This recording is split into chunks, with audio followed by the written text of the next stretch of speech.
Hello everybody and welcome to the Game Room, your bi-weekly one-stop shop for video game shenanigans.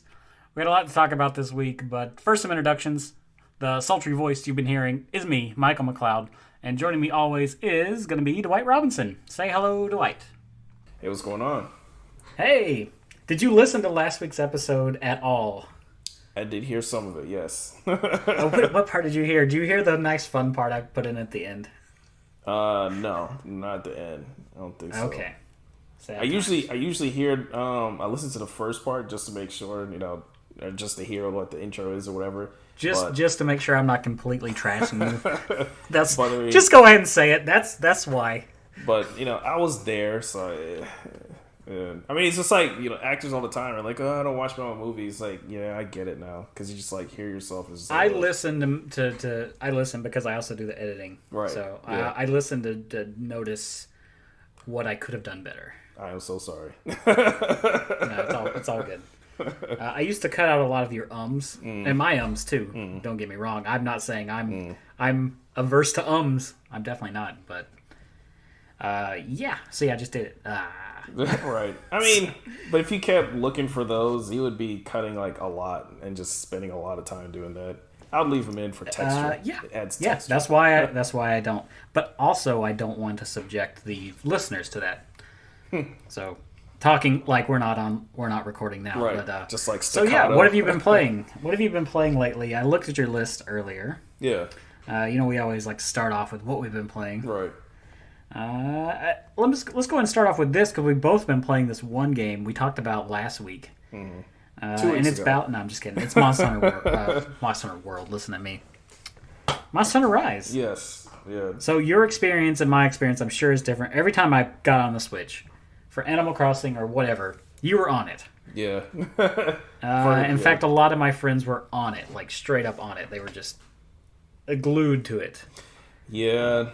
I mean, I'm not. I'm the type of person that I do Monster one or two hunts. But yeah, so I'm going to let you give your experiences, and I'll kind of give you mine. We'll kind of meet in the middle. Yeah, so I mean, I absolutely love Monster Hunter. And Boyd that was up here 2 weeks ago, he also loves Monster Hunter. That was 4 weeks ago. I don't really like playing a game like crazy right when it comes out, just because I feel like I'll just burn out and want to switch off or something. I did play a good amount. That was 2 weeks ago. The 3 people that I was playing with, they played way more than I did. They're way farther than me right now. They played straight. But so I know a couple friends of the show. They've already gone through it, and they're way past me. Yeah. So yeah. much like you. Yeah. So we did some hub quests. Got up to 2-star or 3-star in hub quests. And then I fell off from the group and started playing on my own, and I started just doing, village quests. Village quests are really easy this time. I was gonna say that. Yeah. I'm on level 4 village quests. Yeah. Which I know that's not that far in. Right. I think it's 6, right? 6 star? 7 stars where it stops, I think. Okay. Yeah. So yeah, and I think I just fought the Barioth. Right. I think that's where I finished off. So I'm not even that far. I'm not really. But even still, to the degree, I haven't been carded at all.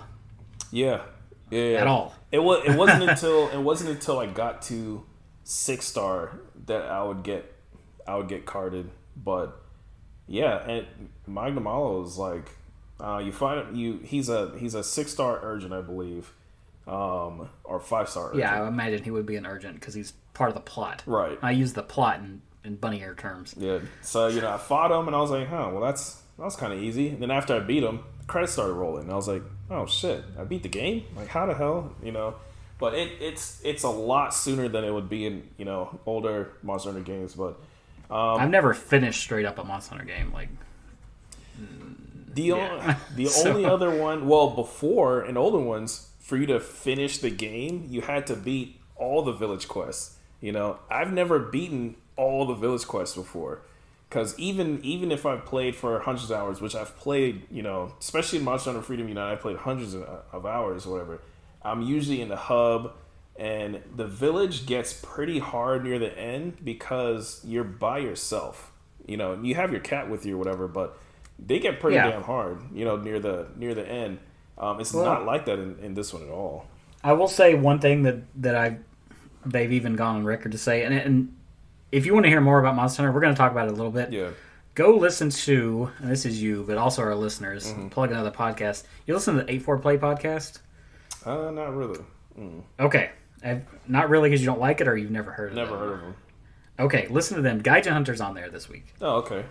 And it's John Ricciardi and Mike McDonald and a few other people. Like it's a localization company. They actually localized Monster Hunter 4 Ultimate. Oh, okay. And you know those two aforementioned guys, they were like ex-EGM editors. Right.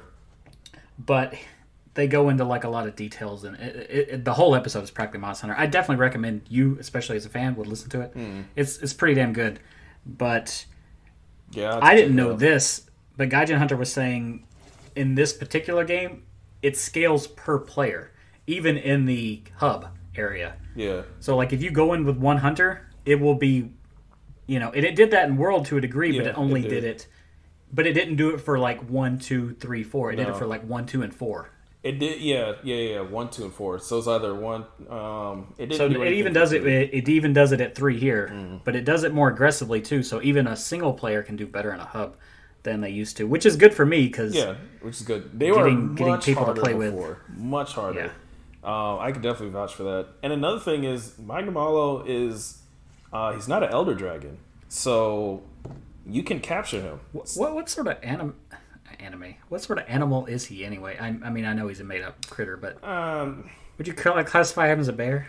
I don't even know what the hell he's supposed to be. I don't know. But I do. It's kind of weird because I was fighting him, and then he's quadrupedal. There's a number of things that makes it a lot easier. For one, Magnamalo is not an Elder Dragon. In the older ones, you had to beat Elder Dragons solo, and they were much harder in the other ones. I remember having to fight like Genboran and all those Elder Dragons and Freedom Unite, and I was like, that took forever. But what's the one? I know you probably know this stuff better than I do. What's the snake that takes up the entire mountain? I know I'm getting slightly off topic. You know what I'm talking about, though, right? I know what you're talking about. I don't remember. Isn't that like the biggest monster? Yeah, if you're talking about the one I'm thinking of, that's from like Monster Hunter Frontier. I don't think that was in one of the regular ones. Oh, maybe. I thought it was on a 3DS game. It was like it's a giant snake, and he's just like coiled around. It takes up an entire like mountain range. That was like Monster Hunter Frontier, because Monster Hunter Frontier, it was a PSP or a 3DS game. I could tell by looking at the visuals. Yeah, like the snake was so damn huge, you could only like you can only hack away at this like one little piece of them, and everybody else is hacking at other pieces or whatever. Yeah. But yeah, I mean, that and the fact that it tells you when a monster is ready to it telegraphs when a monster is ready to be captured. Oh yeah, the Palico's like, hey, this thing. Yeah, the Palico tells you that, and there's a little blue icon in the corner and everything. Captured. Like, there's no way to mess it up. As soon as it's an easy button. It's like, oh, cool, blue icon, bloop, and then you just capture them. Which before you had to. I've not captured a single monster yet. I've been killing.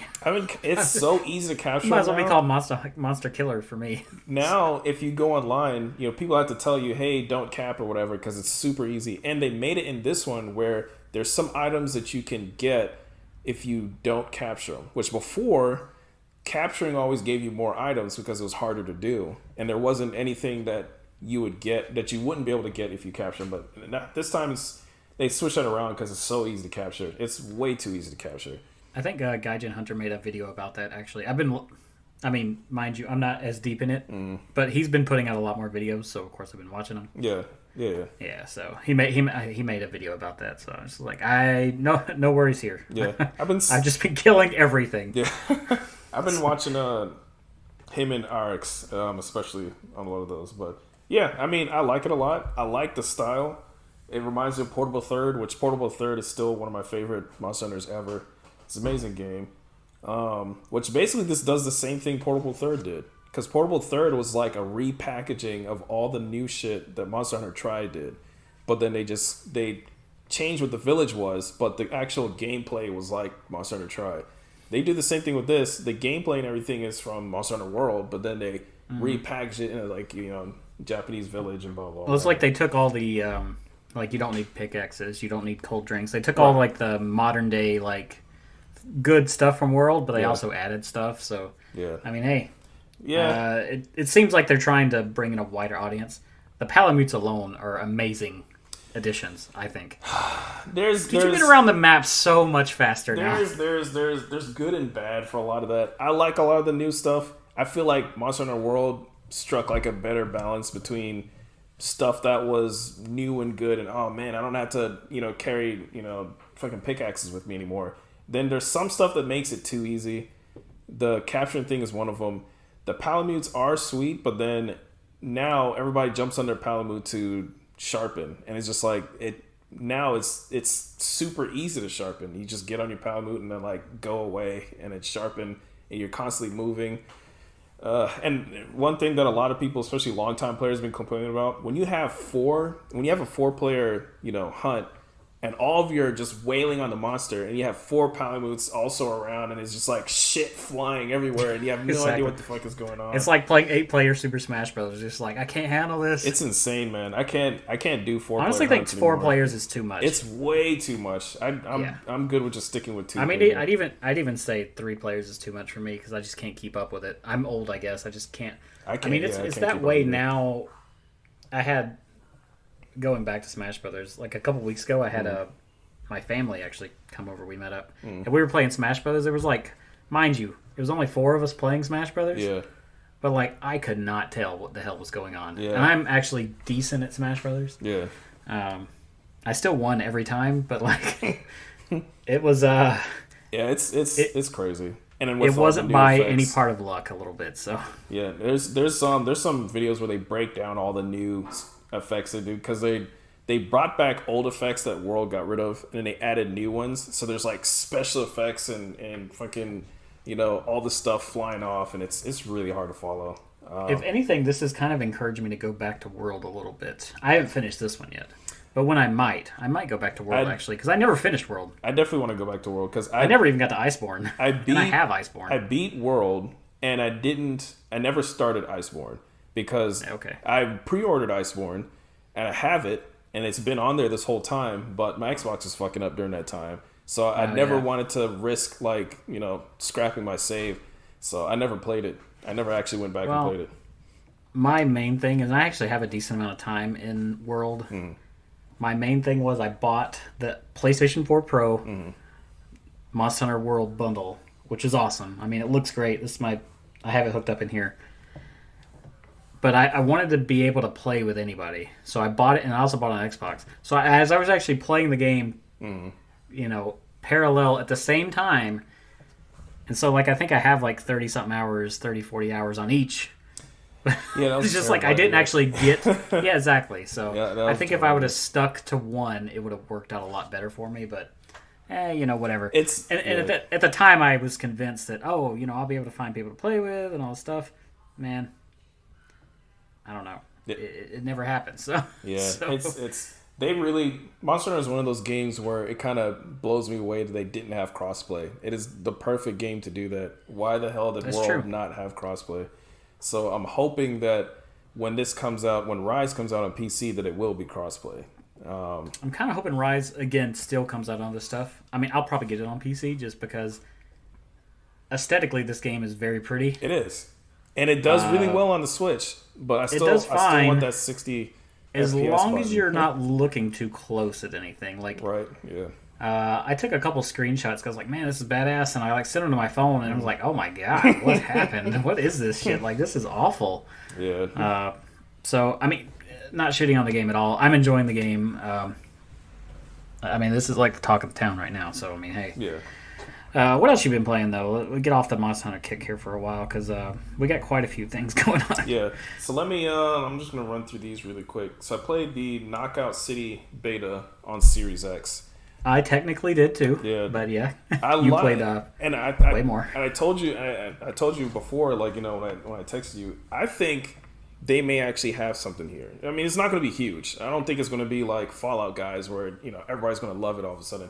But I don't think it's going to crash Guys? and burn. Fallout Guys. Fall Guys. Fall Guys. Whatever the fuck that game is. It's like Fallout Guys. The one with the noodle physics or whatever that everybody happens to love. But anyway, I think this will do better than some of these other weird alternative deathmatch games, like Rocket Arena. Was it Rocket Arena? Yeah. See, exactly. You can't even remember. Yeah, it's and then the what one was for that PS5. Splatoon clone that came out? Don't you remember that? You remember that? It was like a I think it came out for Switch and PS4. It was like Ninja Jago or some crap like that. Ninjago or something like that. Ninjago was Lego something. I don't know. I'll look it up while you continue on though. So yeah, and then of course PS5 has that Destruction All Stars or whatever, which it looks cool. The characters look cool, but that game is super shallow, and it's not going to go anywhere. There's no way people are really going to stick to that. I think this has something more to it. It's really simple. It's deceptively simple, but the way the gameplay works is to me, is amazing. It feels like a lot like a fighting game. It's just there's a counter for everything, which is great. So I think it'll probably have like a pretty decent dedicated following. I don't think it's going to be huge though, but I liked what I played. I just again like Splatoon. I don't mind Splatoon online multiplayer. I know I'm compared to Splatoon. It's not really, but it's unique. I'm comparing it because it's unique. Yeah, it's unique. Online I can play Splatoon online. I could see myself playing this online. I wish I had a single player offline mode. The game I was thinking about, by the way, is Ninjala. If you remember that. Yeah. Ninjago is Lego something. Right. One letter off. Yeah, we were close. But yeah, no, I definitely keep a lookout for Knockout City. The beta is not up anymore, but we both played it. I thought it was good. Yeah. It's not my thing, but it was enjoyable. I liked how it felt, how all the different moves and everything felt, and it looks really good. My only complaint about that game is the character design. The character design is super generic. And it is. And all the characters are just kind of like these weird, ambiguous characters where you can't really tell what's going on or what they're supposed to look like. It almost seems like it was made by like, what are those, like shovelware party game, like, avatars. Yeah. That's kind of what it seems like. I don't like how the avatars look at all. Like, none of them look good. They're stylized, but they're not like super good. Like, honestly, if you were to take that same look and like give them cell shading, or it would something. Look way better. Yeah, probably. It would look way better. But the game itself is pretty good. But yeah, I also got into Octopath Traveler, which I'm not going to spend a whole lot of time on this because I didn't spend a whole lot of time on it. But which I thought I want to get back into it, but I thought it was interesting. So much. From like I played the demo on this for Switch, years ago, and I was like, oh man, I need to get this as soon as it comes out. And I did. So I waited like a year or two, and I finally bought it. I bought Octopath Traveler physical on Switch. Never even opened it. Wow. And a friend of mine. I have the collector's edition. I mean, I was in for this game, and I just never got around to getting into it. Yeah, I mean, same here. And then Belmonte, who's been on here before last year, he is primarily a PC gamer. He finally got a Switch, which I was super surprised because the last console he's ever had was the original PlayStation. So he got a Switch, and he's been playing Octopath Traveler. He's like, oh man, this is great. And I'm like, you know what? I might have to start, how to start playing that or whatever. Then it came out on Game Pass, and I was like, oh shit. I don't have to. And it was kind of like a surprise launch. It was like, oh. Yeah, it was just out of nowhere. It's on hey, Game Pass what? now. Okay. It just came out. But, yeah, that shit it's super clean, and it's at 60 FPS. You already know. That's what I was going to ask you. Like having played it on Switch and Xbox, is there like a noticeable difference? Very noticeable. I love that shit. It is amazing on Xbox. It looks super clean. It doesn't have Switch doesn't look bad, but when you go from 30 to 60, I don't care what it is. No. It's just noticeable. It's oh man, it's great. But it doesn't have that kind of like blurry, out of focus look that the Switch version had. It didn't look bad because it's not like a super intense 3D game or whatever. But it looks so clean and crisp on Series X. It's just yeah, I'm never gonna open that Switch version.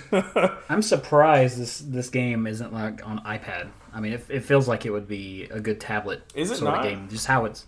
And maybe it is. I don't know. I don't think it is though. Yeah, I think it's Switch, PC, and Xbox. I don't even think it's on PlayStation. Oddly enough. no, yeah, it's not on PlayStation, which is it's pretty surprising. They put it on Xbox before PlayStation. I meant to put that I played a little bit of that Oddworld Soulstorm, but I didn't play enough to really talk about it. So maybe we'll talk about that next week. Oh, it's also on Stadia. I didn't even realize that. Stadia doesn't count, sir. Nobody cares about Stadia. Nobody cares about that. Nobody cares. So the Except for Dragon Quest XI, if you have a Stadia, go ahead and play Dragon Quest XI. Just throwing that out there. yeah, spend $60 to buy that on Stadia. Spend $60 to buy it wherever you can possibly buy it. So I think it's only $40 anyway. So Hopefully, just throwing that. hopefully, I think so. I think it came out at $40 for the special edition. yeah. Or whatever Echoes of Elusive Age, or that's the subtitle. What's is see Echoes the fact of that you don't know it's Echoes of Elusive Age S Definitive Edition. Yeah, that's what it is. something like okay. that sounds right. Yeah, sure. So I could have just made up. Whatever right there, and you'd have been cool. Sure, sounds good. So the last one I put any time into was Outriders. I did too. Go figure, right? Yeah. I didn't put this on my list, but I also played this as well. We talked about this on a previous episode, and I was motion sickness from all the. You know, I never. Noticed turned it off though. Yeah, I never turned noticed it it off until you said something, and then now I notice it. It's just like they're Okay, just like you can't shaking completely. around. I will say you can't completely turn it off. It's not an option to turn it off. There is an option to like stabilize it a bit though, and it doesn't bother me as much now. Yeah, that's pretty good. Yeah, it's like somebody there with a handy cam versus somebody there with a handy cam on a gimbal now. So it's And like, it doesn't even it looks because you see that effect a lot in movies and games and stuff. It is way over the top in here. Now that I actually notice it, I'm like wow, Yeah. this guy. I should have never shaking said like anything. crazy. Exactly. But yeah, But the gameplay itself, though, is enjoyable. I guess I'll go ahead and go over what I played real quick because I stopped. right, I just right, got right. that out there. I stopped. It felt very Mass Effect-y to start off with, and I was really enjoying that. Especially we talked about how the powers work and everything. Right. Loved it. I picked Pyromancer. That seemed like the safest bet, really, for a single player. This game really wants you to play multiplayer, though. It really does. It really it's does. constantly like, hey, it's more fun with friends. I'm like, shut the fuck up. I don't care. Leave me alone. That's my issue with it too. But yeah, It's very annoying to a degree. And also the missions, I'm sure they're tailored to multiple players. And they're, they're probably leveled, but even still, I feel like it's almost like a shooting gallery level. Every single one I played. yeah. It's fine, but I don't think it's broken up enough.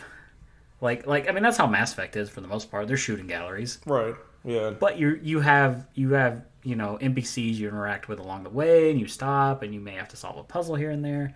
That wasn't here enough for me, at least. Not that I experienced, and I was just like, yeah, I'm done with this. You're just moving between, from waist-high wall room to another waist-high wall room. What was that one game that Virtua Cop? This might as well have just been Virtua Cop in third person. But if they'd have moved the character for me, hey, it'd have been no different. This is absolutely. They definitely designed this to be multiplayer first, and I mean that also kind of annoys me. Well, before all that, graphical thing that I turned off was the damn motion blur. I turned that shit off because when you're playing normally and you're walking around, it's fine. But when you start, running, the motion blur is insane, and it blurs everything, and it makes it feel sick. It's just oh my god, and it's the I guess I camera really shaking. didn't notice it, but yeah, I guess I didn't play enough to really notice it. It probably would have got me too. Yeah, I turned that shit off, and it feels a lot better. But anyway, yeah, it's for one thing. I think I complained about this before, but they need to take out these damn waist high walls in this game because and I You don't need them. I read really this don't need them. this article and someone was talking about it's like this is not a cover shooter. The cover is for the enemies. It's not for you.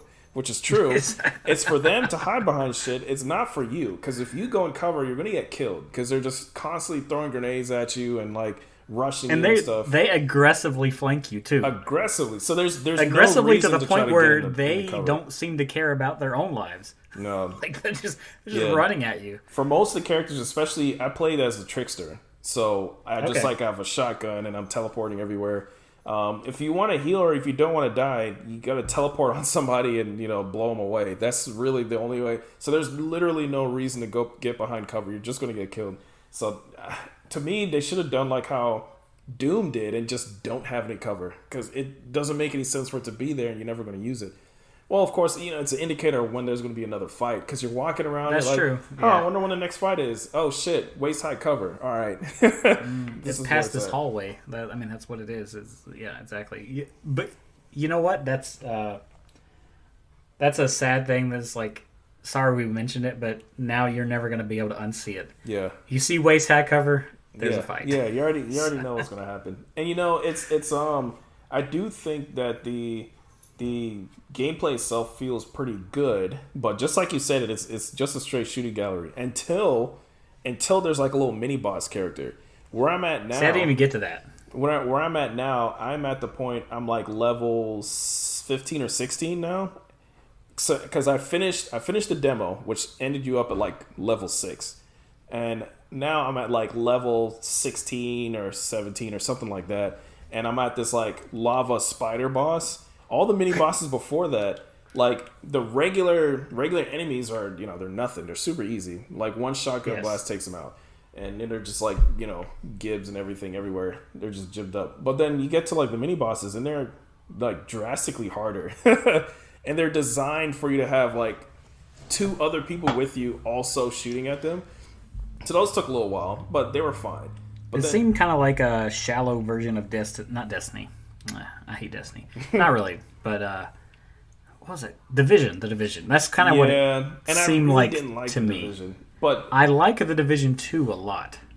And it's personally, and I play it single player. Yeah, the damn spider lava boss has 3 stages, and I'm just sitting here and I'm like trying to shoot at him. And for one, the shotgun is useless against him, so I have to use. I have to use like I have to use an assault rifle, which my class is not shit with this assault rifle. I'm the shotgun class, so now I have to use this assault rifle, and all my attacks, like the kind of attacks that he has, is to teleport behind somebody and hit him with a shotgun, or use this like this ghost knife thing. I can't do that to this gigantic fucking spider boss, so I'm just pumping him full of bullets, and it's taking forever.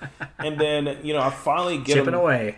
I finally chip him away to the second stage, and it shows a little cutscene. And I'm like, all right, cool. And then he moves around somewhere else, and I'm like, all right, so now we keep going, and then we do it, some more. Then I get him to the 3rd stage, and this is after like 20 minutes of shooting this guy nonstop. And I die near the end of the 3rd stage of the boss fight. And I'm like, fuck. All right, whatever. We'll just start over on the stage. It starts the whole fight over. It starts me like before I even got to him.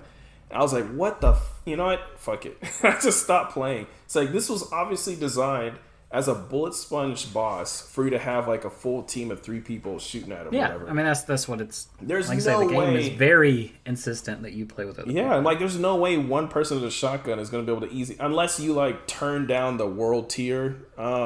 There's like a system where you can turn down. It has like it's kind of like a auto setting difficulty. So you just turn down the world tier level, and then you can make it easier or whatever. So I'd have to turn that down a couple levels to actually beat this boss, which my pride won't allow me to do that. So I'm just not going to play it. Your pride won't allow you. Because the rest of the game is fine. I have no shame. Most of my stuff goes on easy immediately. It's kind of, it reminds me of like Tales, kind of like, because Tales games are like that. Tales of Xillia, Tales of Berseria. You fight like the normal mob, characters or whatever, or you just walk around and find stuff, and they're super easy. Even on the hardest difficulty, they're really easy.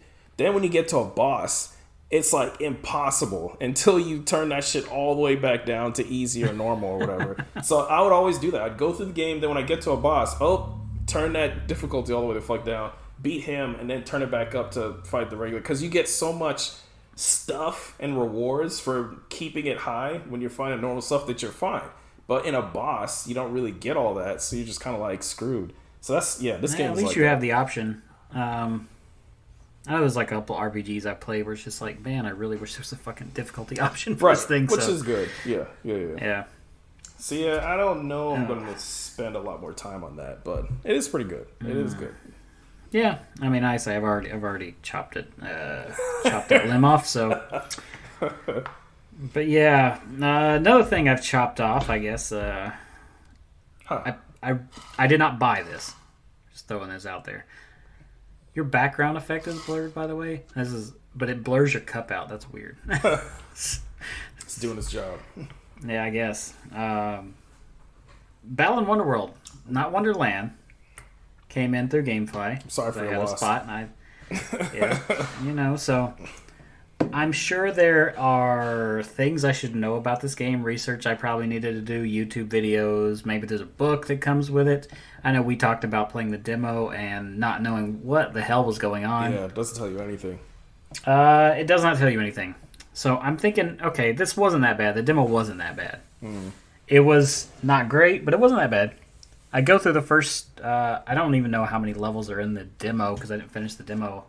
Probably like 2. Yeah, I think it was like 2 or something like that, 2 or 3. But there are 3 in the when you start off in that main like little hub world. There are 3 that open up. Finish 1, finish 2, finish 3, and I don't know what to do now. Like there's no there's no indication on like where I should go. I'm just stuck in this hub world. I can replay those 3 levels. Like, did I beat the game? Were there only 3 levels? There's no. I think no you're direction. supposed to find all those statues of like. I'm not doing and that. stuff like that. But you know how mad I would be if I went through and did that and that wasn't what I was supposed to do? Right. So like just like give me an indication, hey, you don't have enough things to move on. You know, a little text box, something. Does the real game, is it any different from the demo? Like the first start, does it tell you anything? It tells you nothing. Like that's, and I've Or heard reviewers say that too. If it did, I missed it. I heard reviewers say that what is happening? They're super clueless. Like it tells you nothing at all. And then like stuff just happens, and then like you beat a level or you beat a boss, and then you just see some person like slideshows of their life, and it's just like, who the hell is that? The thing is, they show you like this, like I guess the problem that's happening in the area. Okay, we both played the first level, right? So that's fine. Yeah, with the farmer there, when you get to the boss, it shows a cutscene of the farmer. And he's like, oh no, there's bad weather. He doesn't say this. Of course, there's no damn dialogue. No, yeah, it's just like a little diorama. It just shows like, oh, there's like this bad weather, and then you have to fight this boss, and then right after the boss, it shows like, oh, the farmer's fine, and this farm's fine. Show the bad weather when you start the level. That way you know, have like some context. Mind you, it's still very unclear. But like at least you know, hey, okay, I get where the peril is here. Right. Or so, like what I'm actually don't show doing it right before the boss fight and then show the resolution right after the boss fight. Yeah. That was another issue because you just play through the levels and then you have no idea what's going on. It only shows you the character introduction right before you fight a boss, which is just kind of like, I remember when I first started playing the demo and that giant ass farmer is just like sitting there on bales of hay just looking stupid, and I'm like, who the hell is that? And then when I walk close to him, he just disappears. Everyone does I'm that. like, that's what? Also, when you clear each stage, they do like this like little song and dance number that is very 90s, and not in like the I'm hip, it's 90s sort of way. Like the this is like on Sega CD sort of 90s. It's not good. I don't know what is going on. I don't know what. Like, Yuji Naka, bro, what are you doing? What happened? What are you doing? And then Square Enix kind of just sat there and enabled it. I don't know what the hell they were doing. So, 2 of the main things I played this week, me and the wife, I picked up It Takes Two. I don't know if you did. Still want to play that. I haven't bought it yet, but I still want to get it. I will say buy it. Yeah. Absolutely buy it. This is 100% worth it. I mean, it's not a $6 game. Buy this shit. It is so good, pretty much the entire way through. And it's funny because when I saw reviews, most people agree with you and said that it was amazing. There's like one review that trashed it, absolutely Okay, trashed it. whoever that is, never listen to them again. And it was so weird. They had the worst co-op partner. Maybe that was it. I'm not really sure. They just hated it. I'm like, what the hell? Everybody else said it was great. What's that guy's name? Joseph Ferris. That's the guy's name, the director of the game. He's almost like in Respawn like territory where like everything he comes out with, mind you, it may not be like a hit, but like if I see him put out anything else from now on, I'm buying it. I've enjoyed every single game he's done. He did at least that I've played, which is the Brothers game. Did you play that one? You talking about the one with the two brothers? No, but I did play A Way Out. Okay, and A Way Out, like I enjoyed that a lot. Yeah. This game, even better than both of those. Visuals are amazing. The creativity, like every time you go into a new area, there's like a new gimmick. They give each character, and I played this with my wife. I don't know if I mentioned that, but there's a new gimmick. You each get like something you can do, and this changes throughout every single level. The game I thought was a little long, but now that I'm looking back, I'm like, oh, okay, this is just the right length. I don't feel like I was cheated out of my money. Especially for it only being like $40. That's good, because I don't really like spending a whole lot of time on a game, and my wife has like ADD when it comes to stuff like that. So. I think it took us about 8 hours to get through the whole thing, which is like perfect. Yeah, perfect. There was a couple of hitches in there, like really only two I can think of, where it transitioned some screens, like transition like a loading screen, and like the frame rate just tanked hard. Damn. But it didn't last long.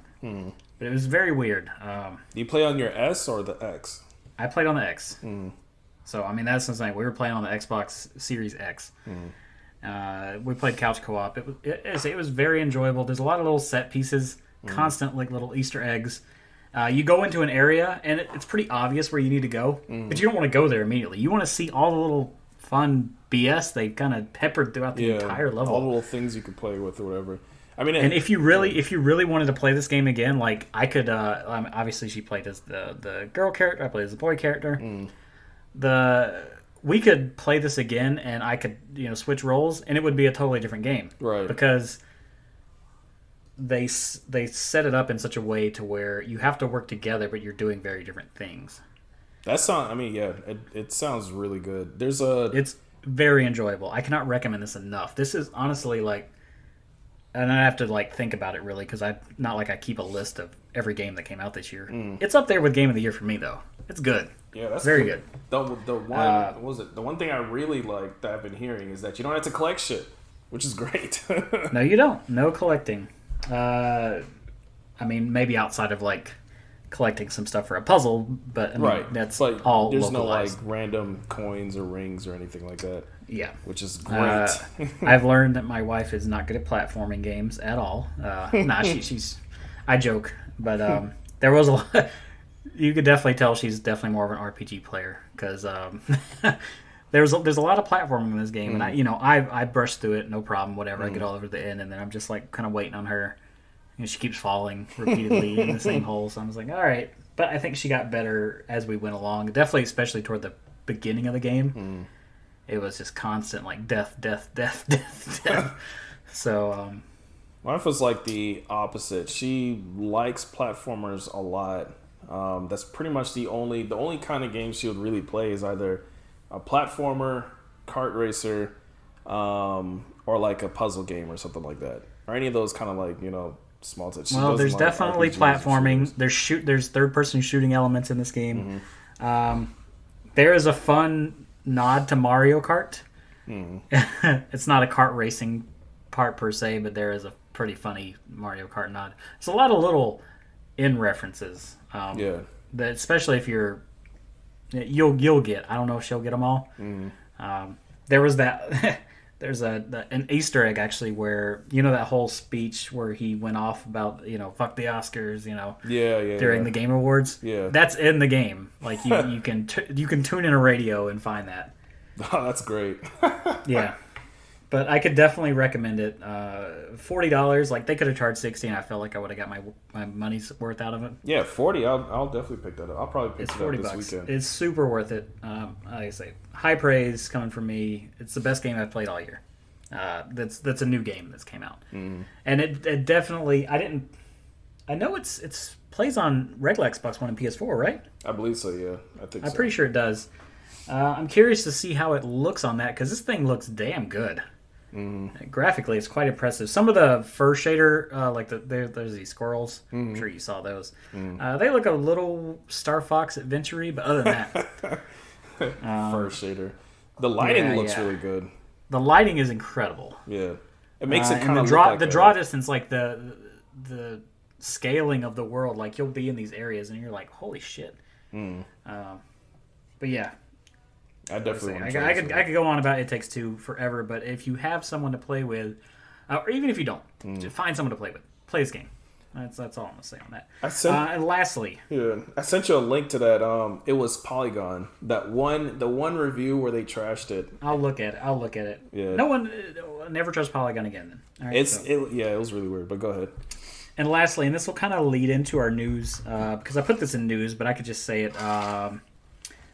So Shenmue 3, which anybody that knows me knows I am like a huge Shenmue fan.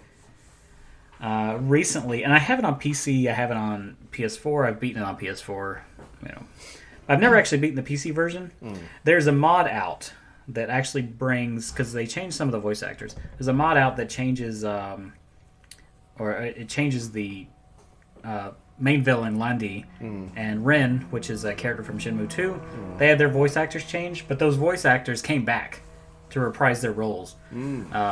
It also changes some of the older characters, like that. Eric Kelso is the guy that voiced Ren, and he voiced Fukusan and a couple other characters. But they added those back in to the PC version, and Paul Lucas is the guy that did Landi. Mind you, Landi doesn't have a really lot of speaking lines, but Eric Kelso, I don't know if he got paid for this, but yeah, he's real big in the community, the Shenmue community. But yeah, if you're interested and you're a Shenmue fan, go to Shenmue Dojo and it's on there. It's a free download. They don't show up till later in the game, so I'm actually playing the PC version now, is what I was alluding to. Spoilers. Yeah. I've already... In case you had no idea that Landy was going to show up. Yeah, exactly. But yeah. But I'm playing the PC version now. I can run it on ultra high, like on maxed out settings, and it runs fine. I will say it's a little easier, I noticed, because you can... the easiest way to make money in that game is to collect these herbs and sell them in, like, herb sets to, like, the store, the shopkeep or whatever. They want to buy, like, herb sets. They're hard to find in the PlayStation 4 version because they're mixed in with the regular vegetation. You can turn the visuals down to low, though. And they're the only thing that shows up on the screen. Wow. So you could just, you turn it off and like all the grass and shit's gone and you're like, there's all the herbs I need. So you could just go find them immediately. So I made a ton of money at the beginning of this game already, just from walking around and just picking up stuff. This game is not for everybody. It's a very slow burn. You have to train. I can't think of another game where there's like literal training you have to do. Right. So I'm enjoying it though.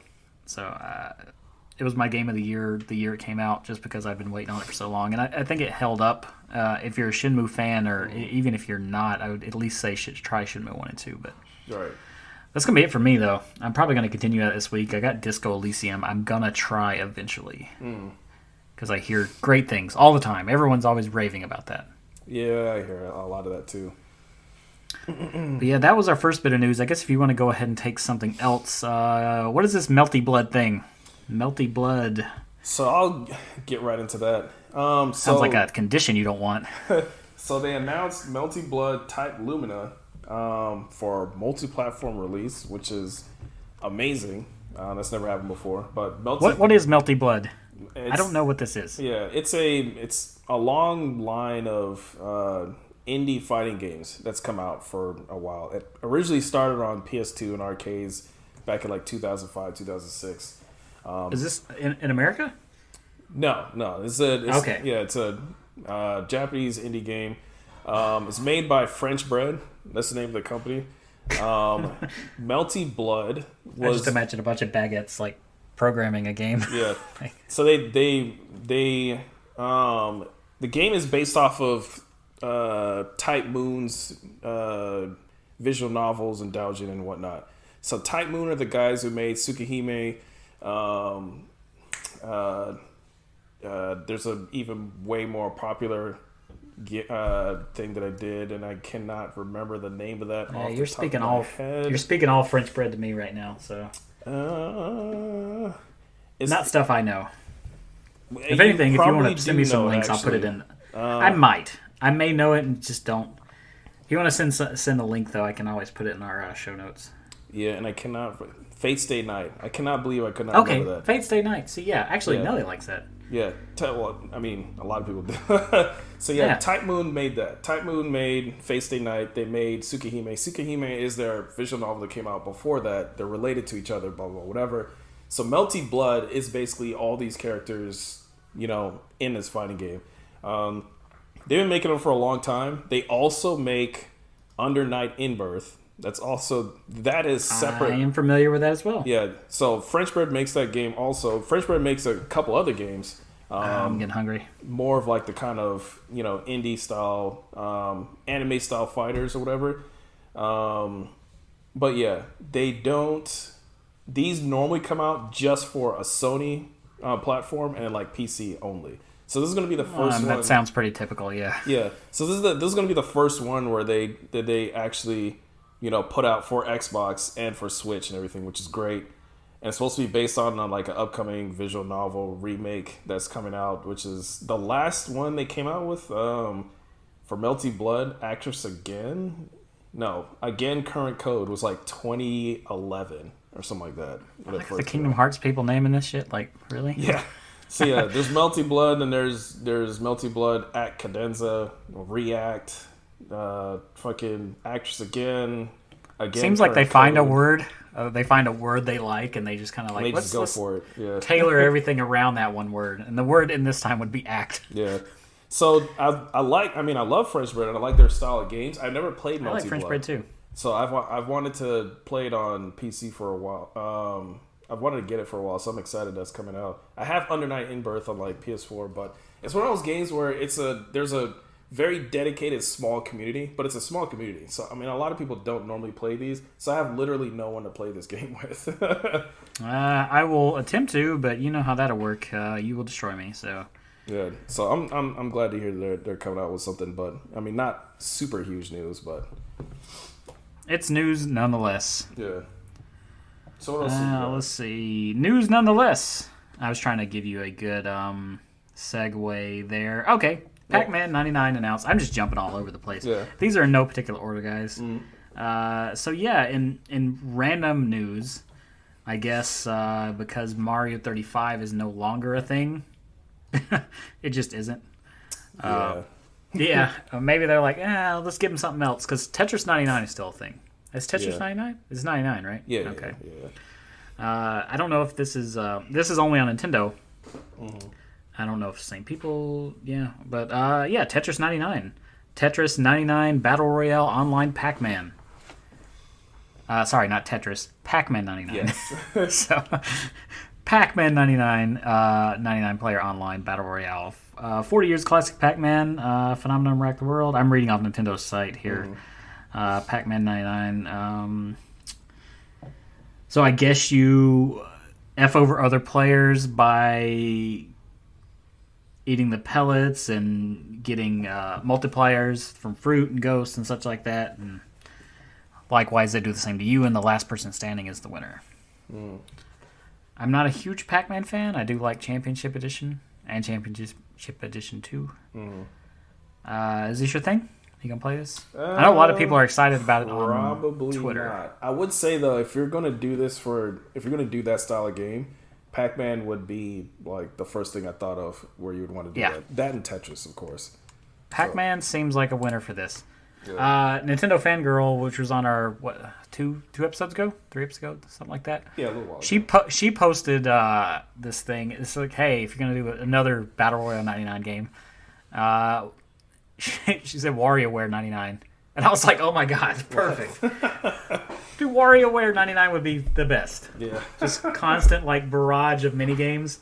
until someone fucks up and they get eliminated and it's the last person standing. That would be the best. I would play that. That's an interesting idea. Yeah. Yeah. So I mean, man, I actually would definitely play that. So, what's next? I'll just jump in real quick with the Street Fighter. Yeah. Yeah. So they had their spring update. So not a whole lot new that we didn't already know about, but they just went through more detail about some of the characters that's coming out. So they went over more about Oro, and of course, isn't that what Kenshin says when he's like overwhelmed? Oro. I'm sure it's similar to that, but yeah. So they Oro, of course, he's coming back from Street Fighter 3. They didn't show a whole lot about him, just like how he looks. I mean, I guess he looks pretty interesting. I've played Oro before. I'm not really super huge into him, so that's fine. But the one that's closer to actually being released is Rose, which she's about to get released in the next couple weeks or so. I love how they changed her. This is a lot of good stuff. She's always been like the kind of psychic character. So now she actually has tarot cards that she uses to either buff herself or debuff the other character, which in a fighting game is pretty unique. So love to see how that actually works when they release her. And they showed a little bit about what Akira is going to look like, which Akira, of course, everybody was freaking out about that because she hasn't been in a fighting game since Rival Schools. She's not a Street Fighter character. She's a Rival Schools character. And the last time she was in a game, I think it was Project Justice back on Dreamcast, a long-ass time ago. And when you said Akira, I'm thinking Virtua Fighter. No, she actually fights pretty similar to that, but no. Akira Kazama, she's a high school biker chick from Rival Schools. Which if you ever played Rival Schools, it has like a lot of very typecast high school stereotype characters or whatever, which is part of its appeal. It's a bunch of high schools that are all fighting each other, and they each have their own team. So she was fighting, I guess, for her older brother or whatnot. So anyways, Capcom is notorious for just like not doing anything with their older fighting game franchises. Right now, the only games they really make is like Street Fighter, maybe Marvel every once in a while. They had a shit ton of fighting games back then. They did. So this is one of those fighting games which people thought was just going to be dead, and they actually bring this character back, which is amazing. Still holding out hope for a new Darkstalkers or a new Rival Schools. That'd be amazing. I think a lot of times they bring these characters out though to kind of test the waters on whether people's excitement levels warrant another whole game of this other thing. So yeah, absolutely. Because a lot of money goes into this, and fighting games, mind you, they have a good initial that's why there's season passes and everything now. But yeah, if obviously if the game's not popular enough to make X amount of sales, they can't put out the season passes, and it just becomes a money pit, and they don't want to get in. So I get it. Yeah, and oh man, they milked the shit out of Street Fighter V. Good God. I mean, it's kind of the same thing with friggin' Grand Theft Auto, right? So people keep buying it, they're gonna keep doing it. Yeah, of course. So I mean, speaking of Grand Theft Auto 5, huh? You like that? I actually didn't put this on the news, but that's coming back to Game Pass. Actually, it's already back on Game Pass, if I'm not mistaken. Big deal though, and this is, I'm sure this kind of broke Twitter for the day, or broke the internet for the day. MLB The Show, previously Sony exclusive MLB game, is going to be day one on Xbox Game Pass, which is crazy to me. Yeah, that's really crazy. They even came out with a quote saying, "This is not our idea. This is MLB's idea." Yeah, Sony's been, because a lot of people have been talking all sorts of shit about how Sony gave away their exclusive, and it's going to be free on Game Pass technically. Day one, and you have to pay $70 for it on PS5, which is crazy. Now, mind you, and this is the series version too. It's not just like the Xbox One version. It's actually the current version. If you have it's not just the last gen version. I don't care about baseball really. No, I might download it just because. This is definitely. I think I'm going to download it and try it just because though. I was telling some friends of mine that get every sports game that comes out or whatever. And I was like, oh man, they're bringing MLB The Show on Xbox, and a lot of them are like huge Xbox heads or whatever, and most of them are just like, yeah, okay, and I'm like, do you not understand how fucking crazy this is? Yeah, it's been exclusive from the get go. It's not like 2K coming back to football, which they haven't done in a long time. The show has never been on anything but PlayStation. It is a literal, first party sports game that's never been on anything else, and now it's going to be on Game Pass for free day one. It's insane. So I mean, but that's cool. Finally, they get a baseball game. I don't even know the last time they had an official baseball game on Xbox system. Themselves, no, but RBI baseball has been out for a couple of years. Yeah, I guess. It has been. Yeah. I mean, whether you care or not is something else. I probably will download the show, like I say, just because. Mm-hmm. If anything, just to say, hey, X amount of people. I add to the contributing queue of people that have downloaded it. Yeah. But I'll give it a shot. I mean, I like the Bigs. That's the last baseball game I remember playing that I like. So, I mean, the Bigs is fun. It's more of a home run derby sort of scenario than really a baseball game. But that's really beside the point at this rate. So, but they are, even though they're not getting the show, they're getting something else on PS Now and all that too. Hey, you see, look at you. What are they getting on PlayStation Now? I still don't have PlayStation Now yet. I'm thinking about it, but I haven't thought about it at all. It's just there's so much stuff already on Game Pass. It's just like, too little, too late, almost. So yeah, they're getting Avengers on PlayStation Now, which is pretty interesting, I guess. That's pretty good. Get people in the ecosystem, especially now that they just had the upgrade. Sure. I mean, it'd be even better if they had Spider-Man that they've been talking about, but that's been delayed for a while. They are taking a while with that. I'm thinking, but I'm happy though. I'm happy they're taking their time. That they're not rushing it to fix the game and not just throw out characters left and right. So. But it to me, it seems like Spider-Man's release was supposed to coincide with this getting released on PlayStation Now. It might be. It might be. And then that didn't happen. So this is definitely a Sony sort of push game. I played it to completion on PlayStation. I'm playing through it on Xbox now. It's good. I actually enjoy the single player content. Yeah. All right. I mean, it's fine. It's not Ultimate Alliance good. Yeah. But it is a fun little beat 'em up, especially if you just want to be a superhero. Like, I'm fine with it. Now, mind you, the missions afterwards, without any sort of multiplayer-centric. Yeah, but I mean, you could do them single player without any sort of like heavy story context. They are a bit I would have to come. I like the campaign though. I enjoyed it. I would probably. I mean, I do want to play through the single player because it looks good. I think the story is interesting. Some of the characters play pretty well. I would definitely play through the single player for this, but I'm not feeling the forever game aspects of this game at all. I don't like that aspect. This is not, to me, this was not the game to push that forever game service not stuff at all. on. I will say though, it's pretty easy to ignore. So I will say that about it. A loot system. The only time I really have to do it, and the only time I ever really have to bother with it is occasionally they'll be like, hey, you have better gear that you could do, and now they have it where you could just equip the best gear. There's like a button for that. So like I just do that, and then I just move about my day. Yeah, I don't, it's, I guess they, I understand why they couldn't show you the gear, but it's like, come on, man.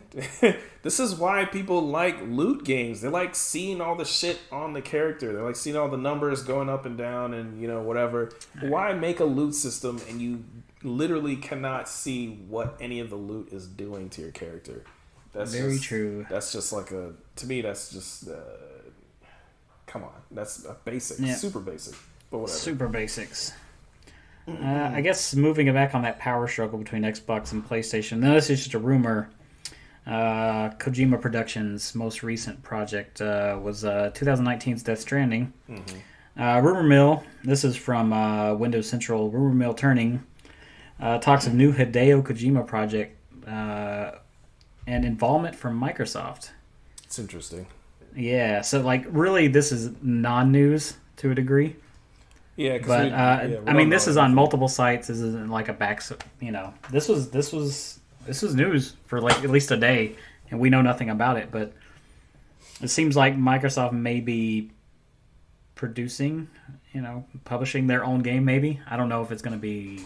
I'm sure it'd be PC and Xbox. They're luring him away from the Sony ecosystem, which is with money. Yeah. I mean, hey, if you have money, use it, right? Yeah, so. he was all in over there. They even gave him the Decima engine to use in Death Stranding, which was a Horizon Zero Dawn engine. So, true.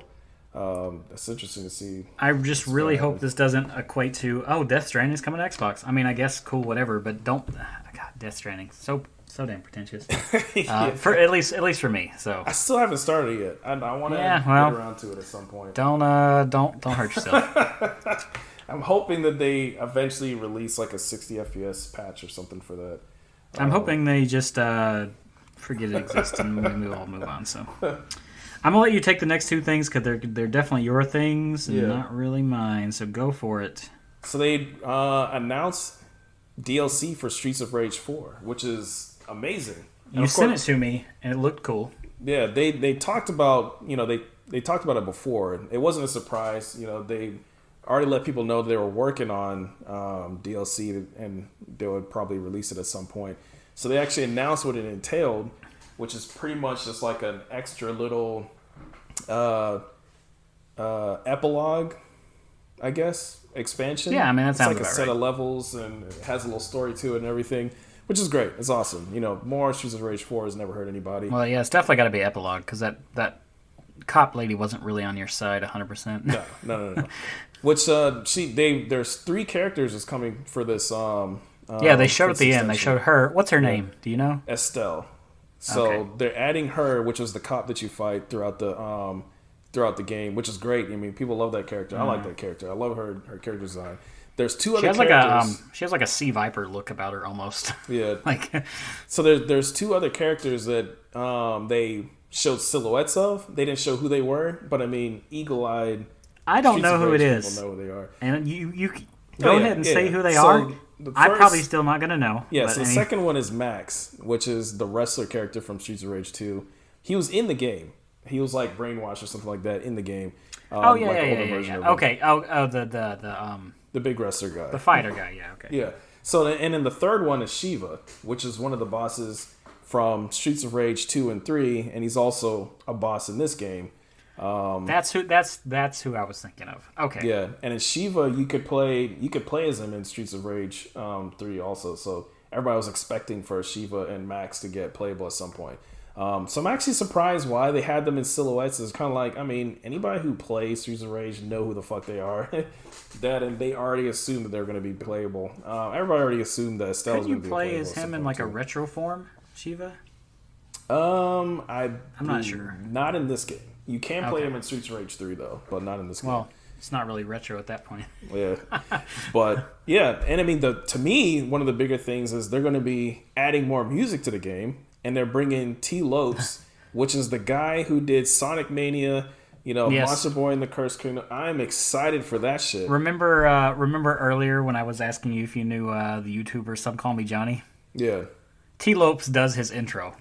Oh, that's awesome. Yeah. So yeah, this guy is great. I mean, Sonic Mania. Yeah, everything he makes is freaking fantastic. I can agree with that too. Yeah, because the music in the default or the base Streets of Rage 4, most of it was done by one of the French composers. He's the guy who actually brought it together. I don't like any of his tracks. I think I like. I actually like all the music in Streets of Rage 4. I thought it was damn good. I like everybody else's tracks, and especially Yuzo Koshiro's and everything. But you can actually see who did each one, and I don't like any of his. His just sounded like real experimental and crazy, and he only did 1 or 2 that I actually liked, and it was just kind of ugh. So I'm glad that T. Lopes is doing the extra music. But yeah. You know what's fantastic? Oh yeah, go ahead. You got one more. I thought we were done. So we got one more. I'm just gonna breeze through this. So apparently, because I don't know anything about this. So apparently, there's been a lot of people that's had issues with Genshin Impact recently. There's some sort of boycott Genshin movement going on. So actually, you have this pulled up. I mean, it isn't anything super crazy. There's really 3 main points that I guess they've been making note of. One is the enemies in the game, the hill churls or whatever. Is those kind of like they kind of look like bokoblins or whatever from Legend of Zelda. So everything looks like Legend of Zelda. They like dance around. They got like skull necklaces and everything, blah blah blah. Which most people didn't really have an issue with, but it's kind of obvious where this is going. But there was like I think back in like September or October or something like that. There's like a developer commentary or something where they showed them making the game, and then one of the developers was watching a video of like a tribal dance or whatever to get reference for making the characters. So oh my god, really? Yeah, a lot of people have an issue with the fact that these characters are essentially, even though they're monster characters in this game, they're essentially like so we had no issue up until the point without context. Right, without context. Wow. And the thing that's what's funny to me. What's funny to me is that now it's an issue, but this is not something focused on just this game. A lot of games do this. Do this. I don't think it's necessarily a good thing, but a lot of games do this. So it's not just this game that does that. But yeah, I mean, every game has like some sort of primitive race where they just fight and they don't have any intelligence, and you just kind of like mow them down, and it's fine because they're stupid. Yeah, I mean they're fodder for the player to kill. I mean, pretty much. And then same thing with like orc style characters, goblins, exactly, all that other stuff. Yeah, that's kind of why. There's another reason why I really loved Caravan Stories, because they have like a race of orcs, but they're not kind of just like fodder characters. Because a lot of times, just from like how they look, how they dress, and things like that, it's kind of like it's amalgamation of like actual tribal cultures or whatever. So they have their own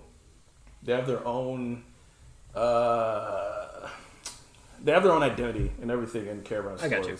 Which is why I love that so much. But yeah, the other two issues they had with the game, what was it? I don't know. That's all you.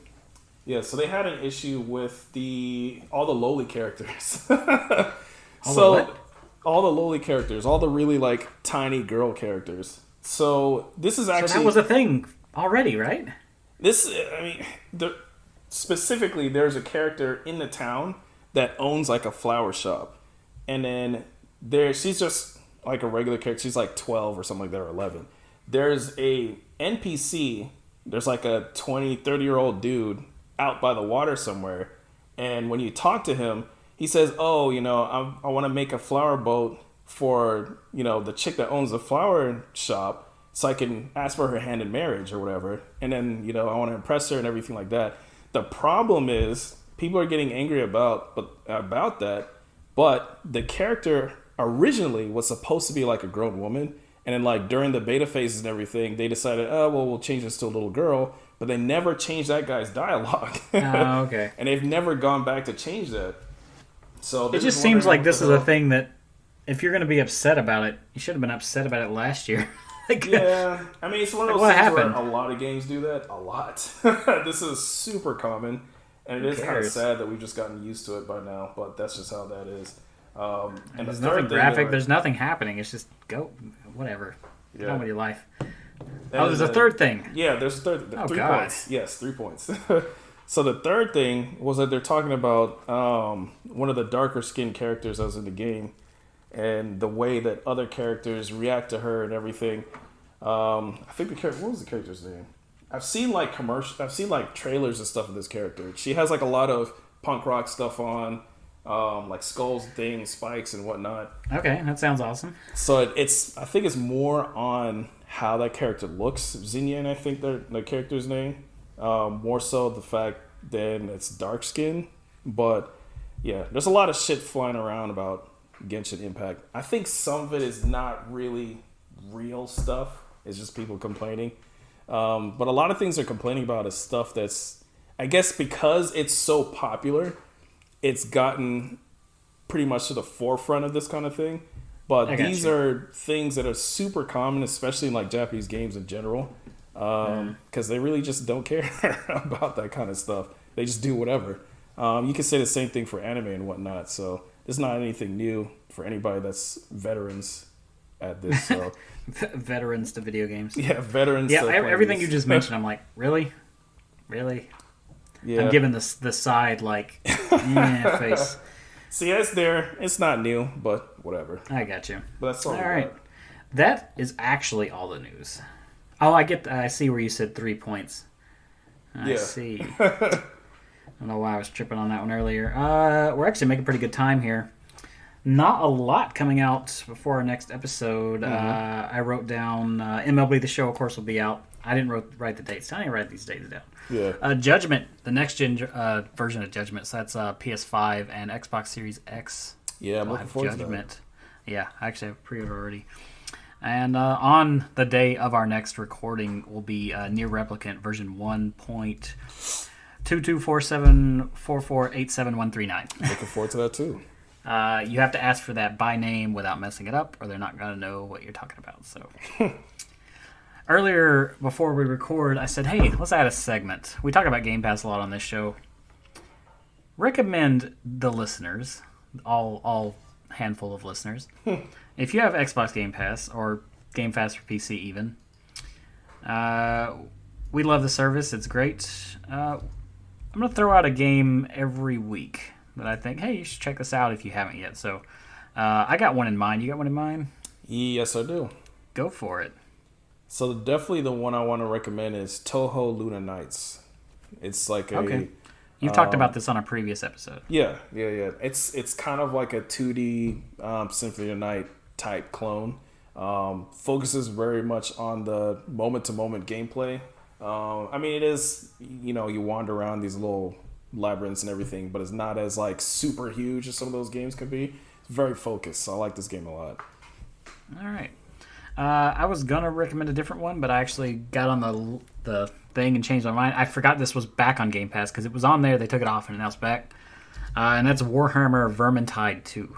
Mm-hmm. Yep. Which I don't know if you've played. This is a first-person 4-player co-op sort of game. It's very similar if you played Left 4 Dead. It plays like that. Right. Where you're just fighting hordes and hordes of enemies. It is a lot of fun, especially if you have people to play with. But even if you don't, the AI is relatively helpful. So, I mean, I get behind that. I like those sort of games, even if they are multiplayer-centric, as long as the AI teammates are good enough, I can get behind them. So, check out Warhammer Vermintide 2. Let's see. And with that, that's the whole show, right? That's it. Yeah, that's it. We're at 1 hour and 13 minutes. I'm impressed. Dwight, where can everyone find us at? You can find us on YouTube, of course, because that's where you're probably watching this right now. You can also find us on What's the YouTube channel name? VG Escape. Yeah, VG Escape is our YouTube channel name. I'll get it right. And on Instagram and Twitter, you can find us under Gameroom Pod. And you can also search for us on any major podcasting providers by typing in "Welcome to the Game Room." Keyword and "Welcome to the Game Room." Yep, I got a camera. I got a professional editing software now. Or at least a paid editing software now. So I'm going to try to put out some more stuff in the near future. We'll see how that goes. Yep, moving up in the world. Yep, very slowly. One rock at a time. We'll take those steps. It's going slightly faster than Death Stranding, but not a whole lot. Right. So that game moves at a snail's pace. But anyway, like I said, that's our show. We'll catch you guys in 2 weeks. Goodbye. All right,